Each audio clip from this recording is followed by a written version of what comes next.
तर नमस्कार मित्रांनो, मी दीप्तेश केळुसकर पुन्हा एकदा तुमच्या हक्काच्या मराठी कोकणातलं माणूस यूट्यूब चॅनलवर तुम्हा सगळ्यांचं स्वागत करते.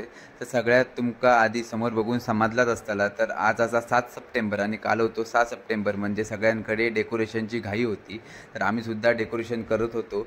बाई काकाने वेगवेगळ्या प्रकारचे लायटिंगी आणलेले होते मुंबईवरून, आणि नंतर फायनली आम्ही छत पण वरचा मारून घेतलो. आणि नंतर राहुला आता फक्त लायटिंग करूचा. मकर काय रेडी झालेलाच होता, 2 दिवस आधी बाई काका इल्ल्या कारणानं रेडी मकर झालेला होता.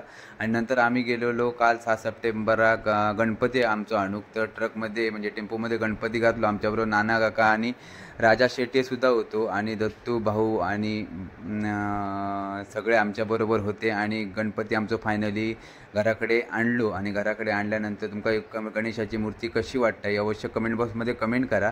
आणि नंतर महत्त्वाचं म्हणजे गणपतीच्या आधी गणपतीची माटी बांधली आता, त्याचा बेडे शेरवाडा बिरवाडा सगळी पप्पानी त्या काम केल्याने. आणि फायनली नंतर भाई काकांनी लायटिंग करून घेतानी, आणि लायटिंग करून झाल्यानंतर टेस्टिंग तर करूकच व्हाया म्हटलं. आणि भाई काकांनी नंतर टेस्टिंग पण केल्याने. तर बघितलं तर प्लग बंद होतो. नंतर बघितलं तो एवढं भारी तोरण भाई काकांनी गणपतीच्या पाठी लावून आणलं, त्यासुद्धा लावल्याने. आणि फायनली आमचं मकर आणि लायटिंग करून रेडी झाला. आणि पप्पाने नंतर माटी बांधून घेतल्याने 5-5 एकदम फास्ट एकदम माटी बांधून सुद्धा झाली. बेडे बिडे सगळं नारळ बिडत तसंच सगळ्या प्रकारची पानं बिना आणि टाळबीळ मारून झाले. आणि नंतर आम्ही भाई काकाने आणि मी बाहेर घरात जरा लायटिंग केलो. आणि नाना काकाने रात्री येईल आणि 12 वाजता बरोबर आम्ही नंतर गणपती आसनावर ठेवलो.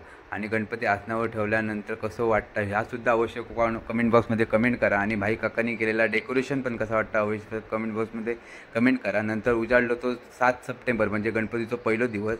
नंतर आरावकर भटजी इले आणि त्यांनीसुद्धा पूजा केल्याने. आणि नंतर दुसरे भटजी इलेले त्यांनीसुद्धा पूजा केल्याने.